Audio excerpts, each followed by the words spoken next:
So let's head down there right now.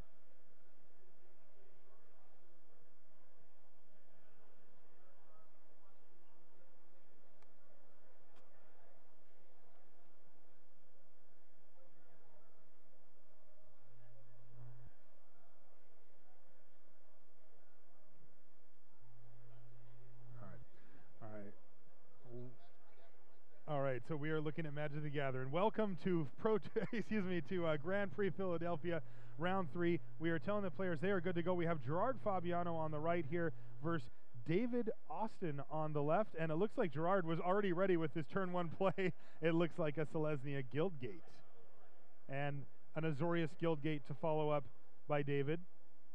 This is funny. It looks like they have a fairly scripted first few hands. They've probably been sitting there for a couple minutes waiting, and that looks like a Vitu-Ghazi Guildmage to lead things off for Gerard. Now, looks like we might have a judge call here. Oh, I guess not. No. Sometimes you accidentally get a peek at your second card. That is not the same thing as drawing an extra card. It just usually results in a shuffle of some sort. All right, David's going to play a Forest, and let's see what he has for his turn 2 play. You know, Gerard's was awesome. Vitu-Ghazi Guildmage is very good, but at this stage of the game, it's just a 2-2.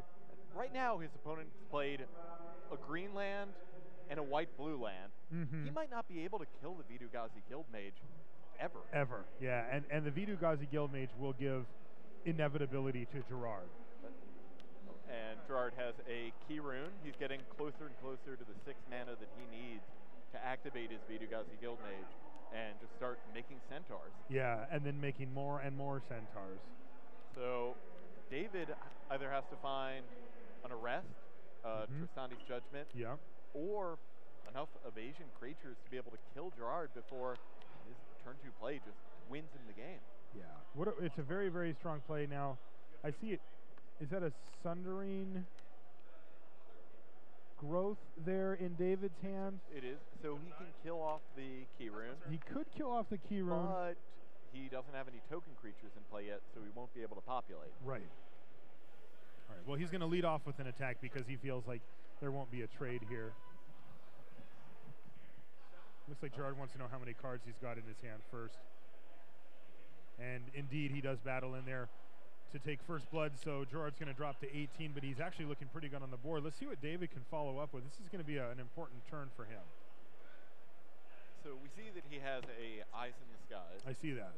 So he could, if he wants to hang out, wait for a little while, he can get an extra bird token when he casts Sundering Growth. Yeah.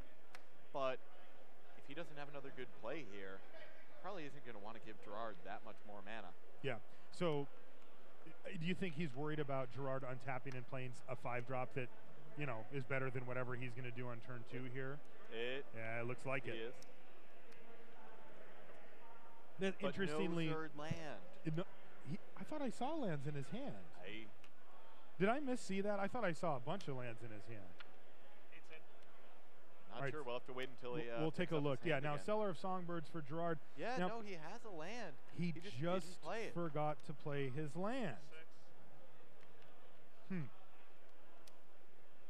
Well, that's unfortunate for him. All right. And Gerard just made a bird token, so he's going to be able to populate beginning next turn. Yeah. Once he hits, if he hits an untapped land drop, and we do see that David does hit his land first this time. In fact, he's got 3 or 4 lands in hand here, so he's going to need to play catch-up now after having missed his land drop there, and it looks like, well, he's going to get more land in his hand with the Gate Creeper Vine here.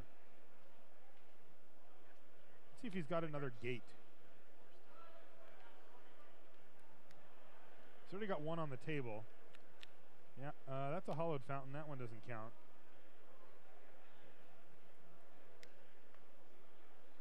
We also get to see if David's playing a Force color. Yeah. Now, and you know, one of the things I do like about David's play, like, I obviously didn't like the fact that he forgot his land drop, but the thing I did like was that he took Gerard off of black mana just in case Gerard is maybe splashing for, I don't know, a stab wound or something like that. And we actually have Gerard's deck list in front of us. He is playing black. Oh, and he's playing black, like quite a few black cards, it looks like. 4 swamps in his deck. Okay.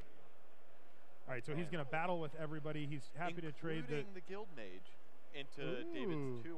Now, this is not a position where David can block confidently because Gerard has 3 mana up, and there's like 5 spells he can represent here. There's like Giant Growth, Common Bond, Savage Surge. There's a whole bunch of things. There's Swift Justice. Right. Common Bond has to be the card that he's most afraid of. Yeah. Because Gerard isn't even really wouldn't even really be spending a full card to kill off David's creature. Yeah, and maybe even creatures. He could, take that. Because right now the Gate Creeper Vine can jump in front of the Cellar of Songbirds and just bounce off. But if he has Common Bond, he can grow his Guild Mage and his Cellar. And it looks like, David decided just to take it. Yeah, he just took it. Because he probably knew that there's something going on there and he didn't want to fall for it. Although, sometimes you just want to get that trick out of your opponent's hand. He's going to battle again for 2, play a Plains, and say go. Now, we know he has Eyes in the Skies in his hand. But he's already represented that he's afraid of a trick from Gerard. So I don't know what he's expecting to get out of this combat. Gerard declaring, no, he didn't attack. Gerard respecting the potential that his opponent could have a 2/4. Yep, he could have... or potential Eyes in the Sky. Yeah, and which is exactly what he had. But he could also have Hussar Patrol. That's kind of what he was representing. What he was afraid of. Yeah. Gerard still has not found a force land. Once he gets that force land, he'll be able to make a bird every turn or greater. And if it happens to be a source of black mana, it might open up a few more cards that are in Gerard's hand. He's kind of kept his hand close to the vest here and pointed down for the most part, so I'm not exactly sure what he's got in his hand. But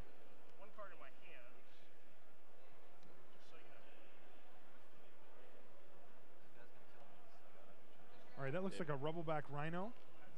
Tapping it for a 3/4, does not attack. All right, he does find his 4th land here. Now, it is not a black mana source, but it is land number 4, which means there could be birds incoming. All right, he's just going to go ahead and lead off with an attack here, though. He can always populate in response to blocks if populate is his plan. And otherwise, it should be, right? Because you wouldn't want to trade off that bird as your only populate target if you didn't have another play. No, especially if he doesn't have another way to make tokens. At least 20. But let's also remember, David has already demonstrated that he thinks that Gerard has a trick. Yeah, and he does not want to block. And he just takes the damage. And Gerard's sitting in a nice position here where he can just populate if he wants it. If he does have a trick, he can play it. He's not under a ton of pressure, but that Rubbleback Rhino is going to be able to attack cleanly here, along with the 2 birds. David is afraid of a Common Bond or a Giant Growth. He is. He might not want to run in his Rhino. At what point does your fear... David attacks with his 2/1/1 So you're right. So he is very, very aware that Gerard could have a trick, and Gerard does, although it comes in the form of even more birds. Eyes in the Skies of his own. It's going to resolve, and I think he just said block them both. Right, there's the 2 attacking birds. And Gerard's birds are in and blocking. They just trade. Yep.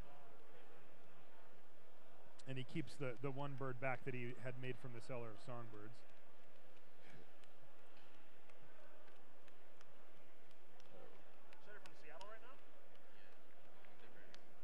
David tapping low to just make a Centaur. And passes the turn back to Gerard. Gerard still just pecking away with his bird. Now, did he play the Centaur's Herald and then just immediately sacrifice? That's a little interesting. There's no reason to do that, right? You would just wait. I would. You can represent a bunch of tricks. You can get a free block in with it. Yeah, and a free block in at the very worst. You can just block, sacrifice it before damage would resolve. Yeah, it seems there's no split second, no way to just outright kill the Centaur. And plus, you get a lot of value from having all that open mana and Gerard not knowing exactly what you could have. Now, Gerard follows up with Azor's Elocutors. This card is interesting. We saw this actually in the Community Cup a little bit, and this is going to be so. This is the filibuster guy, Steve. This is during your upkeep you get a filibuster counter on it, and we see David reading it here. So during your upkeep, every upkeep you get 1 filibuster counter. If it's the 5th filibuster counter, you win the game. Just immediately. Just boom. Like there's no until the next turn or on the end step. And that's 1 counter. So he's got 1. Now the way that those go away is if a source would deal damage to Gerard. Ooh, all right. So he does go ahead and attack here with his bird, keeping the pressure up. But any source that deals damage to Gerard will remove 1 filibuster counter from the Elocutors. Now, he's in a pretty good position here defensively, although the question is, would he block with the Elocutors if given the chance, like let's say on the Rubbleback Rhino? He might just have to. The cool part about the Elocutors is that they're huge. They're a 3/5, which is, in this format slots in very nicely for the reason that you actually see on the board, which is that there is a centaur, and it just eats centaurs all day. Right. And David attacks with just his Rhino.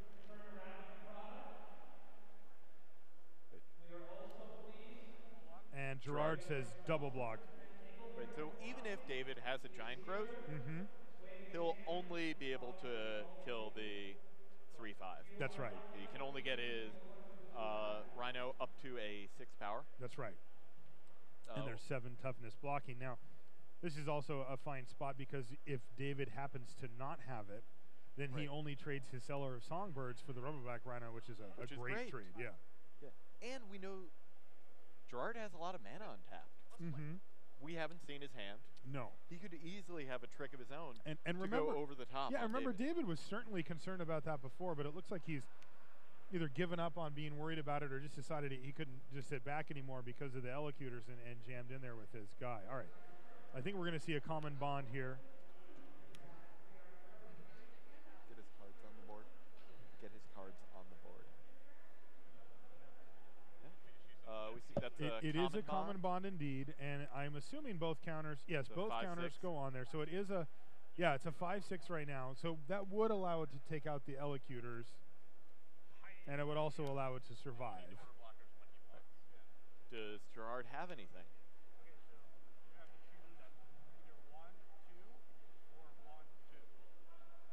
All right, so Gerard he's got making sure that the blockers are ordered. Yep.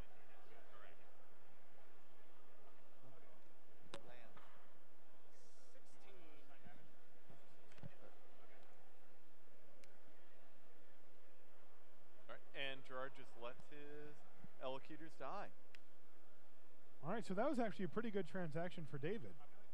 All right, so we're going to make a bird token on end step using our Vitu-Ghazi Guildmage for Gerard there. So not only did Gerard lose his biggest creature, but now David knows that Gerard doesn't have any tricks. Yeah. And Gerard has a grip full of cards too. So, that Sundering Growth is looking very good for David, as I'm assuming a bunch of Gerard's cards are actually black. He also just passes the turn back, still sitting on that precarious 5 mana. If he was at 6, it would be Centaur City, but instead... I don't even know if Centaurs are as good as birds right now. You might be right. He just knocked David down to 9. He makes another bird here? Yeah. At the 3-turn clock. Yeah, that's true. No, you're probably right. Maybe birds are just better. Now, that being said, though, David does have attacks here. He's going to be battling in with probably all 3 of his creatures that can attack. All right, there's the Selesnya Key Rune for David. It's not going to do anything this turn except for tap for mana, potentially. And sure enough, everybody battles. Big attack. So we have a 5/6, a 3/3, and a 2/1. Yep. Gerard's looks like he's about to block the 1/2. I suppose it's 2/1. This will knock him down to 8 if he doesn't do anything else. Oh.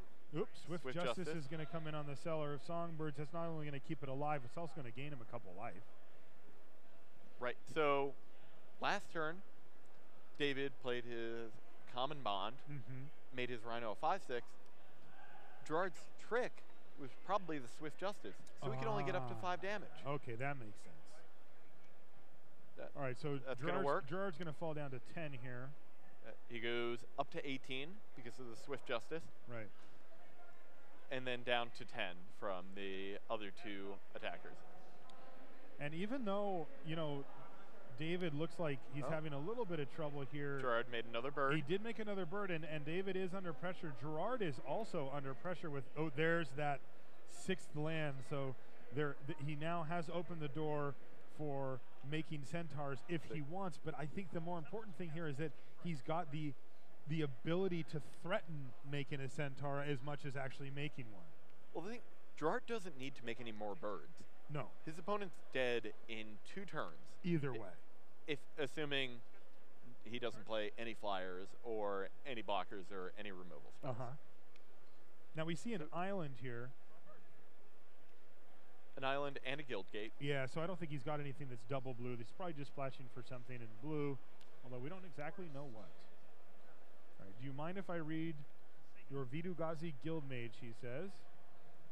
He wants to make sure that when Gerard does start making what he's making when he starts making them.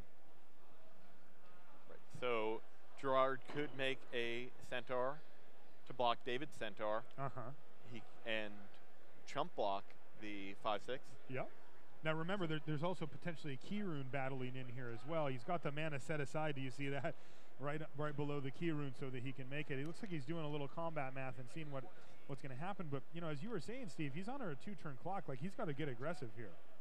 Right. And Gerard doesn't want to chump block with his guild mage this turn, but next turn, that's fine. If he's about to kill David in the air, he doesn't need his guild mage. Before blocks, he's going to make the centaur that we mentioned. It looks like he's going to trade it off for the key rune, although it's pretty tempting to just trade it off for the centaur, which it looks like he's going to do. That's going to prevent any future populate tricks from really getting him. Although there are a few out there that can get him pretty good here. Something like a Rootborn Defenses would be nice. Sure, keeps David's centaur alive and gives him another centaur. It'd be pretty difficult for Gerard to survive through the next turn if he did that. No, at least without chump blocking some birds. No, David didn't have it. So the centaurs trade. The 5/6 got chump blocked, and Gerard took 3 from the key rune. So, all right, now there's a swamp finally for Gerard. He finally finds his 3rd color after having his key rune destroyed early in the game. I don't know if Gerard needs to cast another spell. I don't think he does either. We're really seeing the power of a Vitu-Ghazi Guildmage here against a green, white, blue opponent. Now, Vitu-Ghazi Guildmage is kind of, you know, we call it a lightning rod. It's something that draws removal pretty quickly from other colors, but these colors just don't have that. They have Arrest, Tristani's Judgment, a couple of ways to detain it for a turn, but that's not solving the problem. Avenging Arrow is rarely going to work against a Vitu-Ghazi Guildmage. It's just going to sit there and generate advantage. Gerard never attacked with it to put it in harm's way.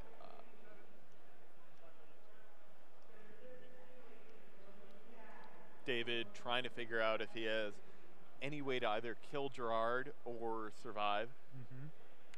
Something like a Druid's Deliverance could be great here for David. He's certainly thinking about it hard.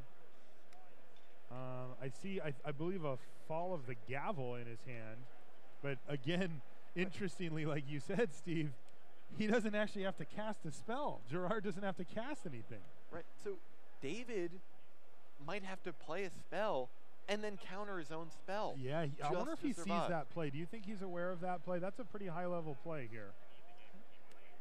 I think he has a... What is that ooze called? The one that you sack a creature and get +1/+1? Gobbling Ooze? Gobbling Ooze. Thank you, Rashad. The 3/3 for 5.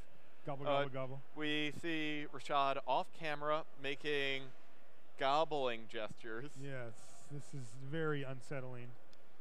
Oh, and David does attack with just his 5/6. Just his not lethal 5/6.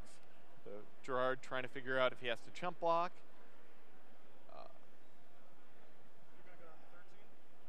Populates, makes a bird, and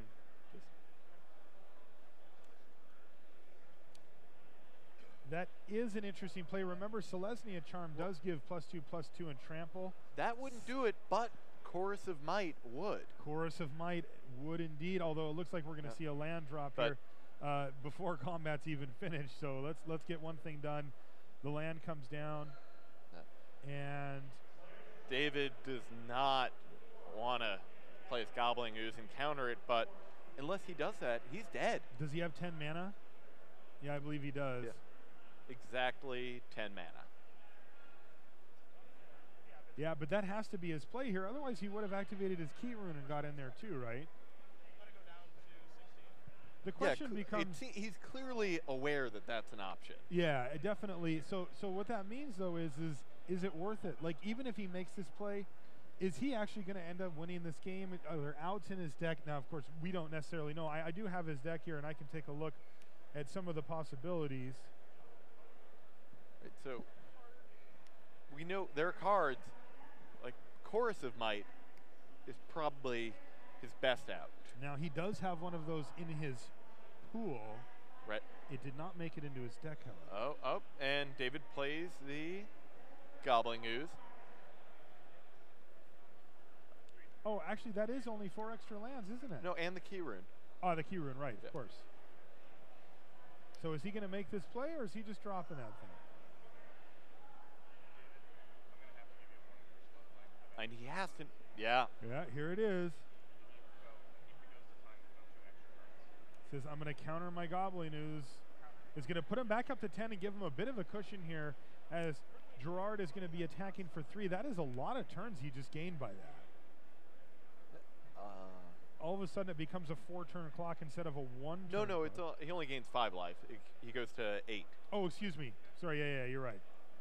Abrupt Decay is going to take out the Gate Creeper Vine, and that's going to allow the Vitu-Ghazi Guildmage to get in there and make this back into a 2-turn Oh, and clock. a Dregmangler.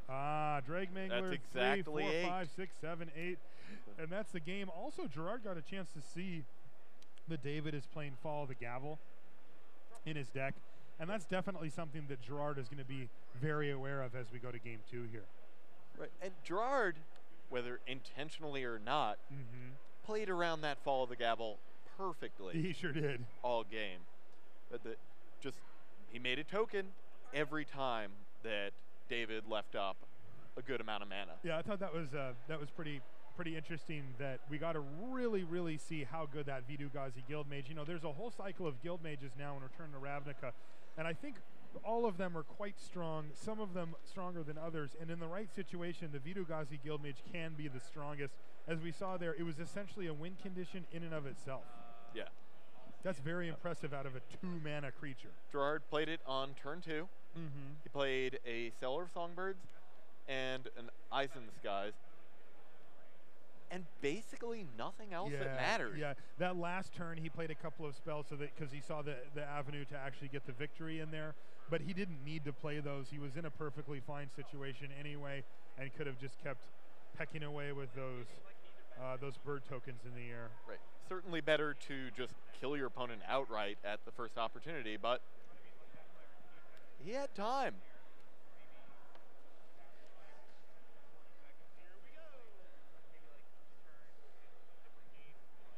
Two players talking about the first game. Gerard talking as much with his hands as with any other part of his body. Gerard is from the East Coast, just like where we're at here, and there's a lot of that hand talking out here I've seen. Yeah. Also, you talk with the horn on your car occasionally. I mean, you're just a polite Seattleite. Yeah. Yeah, that's me. Very polite. And we didn't see a lot of sideboarding there.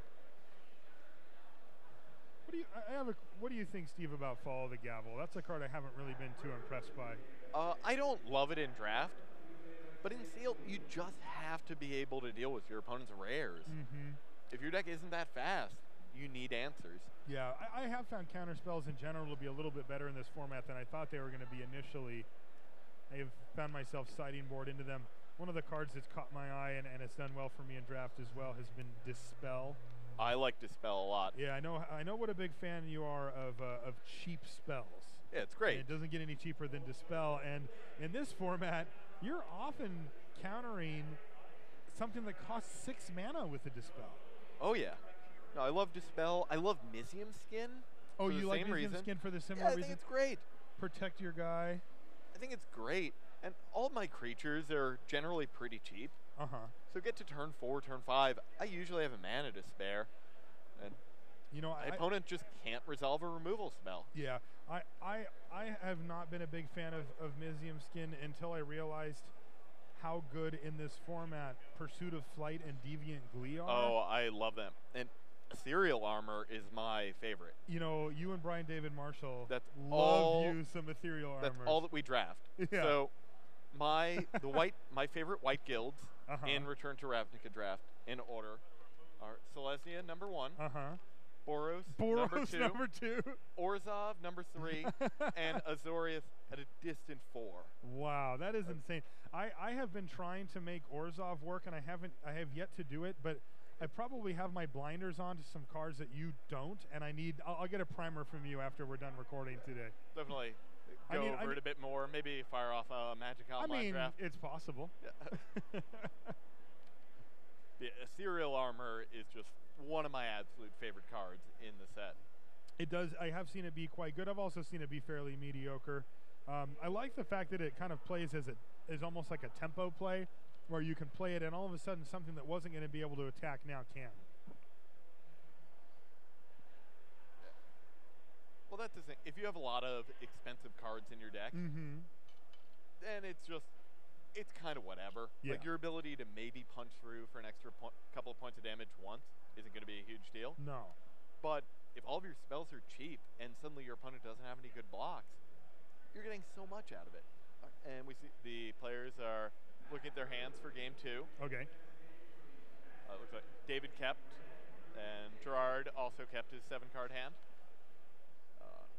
David led off with a Izzet Guildgate, which we did not see red out of. We did not. So it looks like he's gone fairly deep with his build.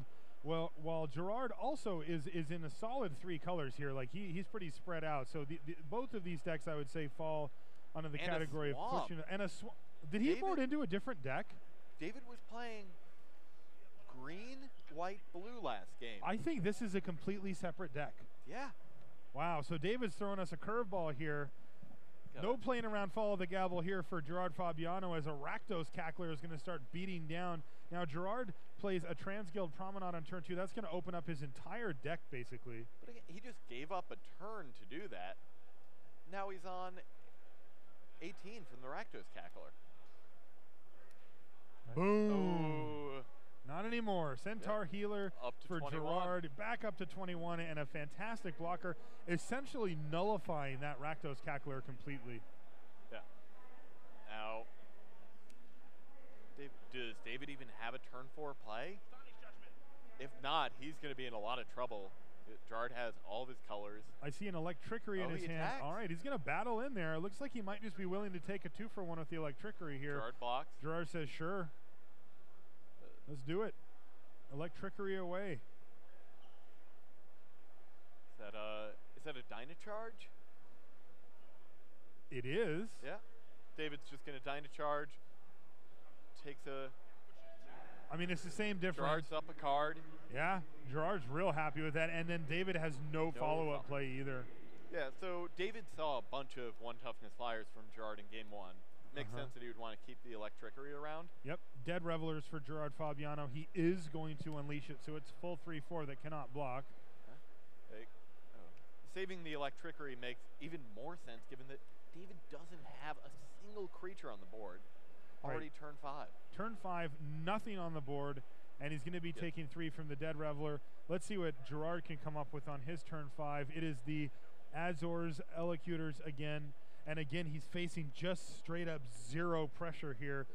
I do believe we're going to see a play from David if he hits his land drop here. I think we might see a Tenement Crasher. 5-4 with haste would be quite fine here, actually. Yeah, Gerard can't block it this turn. 6 mana, and there he is crashing into the tenements. But, David trying to figure out if he wants to attack or not. Gerard picks up his pen in anticipation, and indeed David does go ahead and just bash away with his Tenement Crasher. Knocks Gerard down to 16. Gets a counter, a filibuster counter. 1 filibuster counter on his upkeep, no matter what. David's double checking that he still gets the counter even though he took a damage, and he does.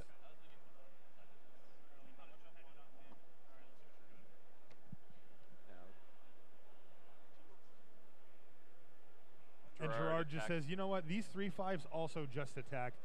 Heck with filibustering, let's just battle. He's going to get in there for 6 here and drop David down to 11. Right. I mean, sometimes you just just got to say, well, to hell with politics. Let's attack. That's right.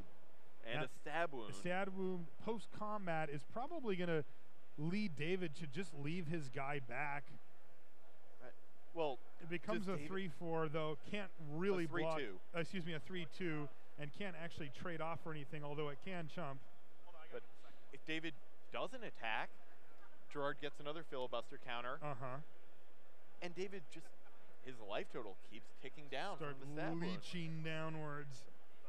This is where something like a launch party comes in really, really handy. Yeah. Yeah, get rid of the stab wounded creature and deal with Gerard's best guy. That's right. David playing a Ash Zealot. Yep. But he can attack for 5 here. If he attacks with both of his... Oh, is that a Pursuit of Flight? It is. Pursuit of Flight. Bringing him back up to 5-4. And he's going to battle here for 7 and just jam in there. He's taking a big risk here. He's going to be taking 6, and then 2 more from the stab wound is going to put David down to 1. So David has to win on his next turn. Or get rid of his own creature and still have something to block both of Gerard's creatures. Yeah. This is going to be a tight one here. Gerard has plenty of mana. And he is going to fight with both because you know what? That stab-wounded, pursuit-of flighted Tenement Crasher can just get flying anyway. Uh-oh, is this going to be... Swift Justice? Swift Justice is going to change things immensely, and indeed it does. No card here. He deftly plays around ultimate price there by making sure that he targets not only his highest toughness creature, but also his multicolored creature. David's going to fall down to 2. And that ought to do it. And David extends Gerard the wins hand, and that will be the match. Goes to Gerard Fabiano. Pretty easily there. I mean, it seemed like he was never really in a position where he was very uncomfortable. So Gerard Fabiano, winner of the last Grand Prix Philadelphia. Oh, was he really? Yeah. Wow. What was the format? It was Legacy. Okay, yep. So